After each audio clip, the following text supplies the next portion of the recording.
பரமத்தி வேலூர் அருகே ராஜவாய்க்காலில் பாசன நீர் வராததால் மக்கள் அவதிப்பட்டு வருவதாகவும் தண்ணீர் திறப்பது தொடர்பாக அமைச்சரும் எம்எல்ஏவும் மாறுபட்ட கருத்துக்களை தெரிவித்திருப்பது விவசாயிகளை குழப்பத்தில் ஆழ்த்தியுள்ளது.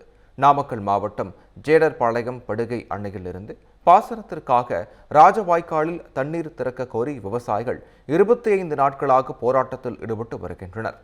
தண்ணீர் திறக்கப்படாததால் பயிர்கள் கருகும் நிலையில் உள்ளன.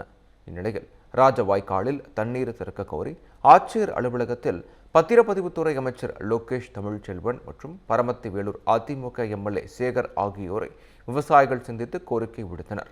பின்னர் செய்தியாளர்களிடம் பேசிய அமைச்சர் லோகேஷ் தமிழ்ச்செல்வன் ராஜவாய்க்காலில் தண்ணீர் திறப்பது குறித்து அரசு பரிசீலித்து வருவதாகவும் பயிர்கள் கருகும் நிலை ஏற்படவில்லை என்றும் தெரிவித்தார். ஆற்றுல தண்ணி வந்தது சார், ஆனால் திறந்து விட்டாங்க. இப்போ நீங்கள் தமிழக வெற்றிக் கழகம் வந்தது இந்த முறை திறந்து விடல.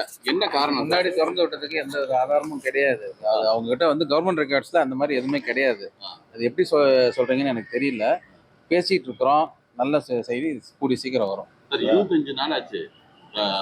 புரியுது. எல்லாமே கண்காணிச்சுட்டு தான் இருக்கணும். சட்டமன்றத்திலே இதை பத்தி பேச்சு வந்துருச்சு.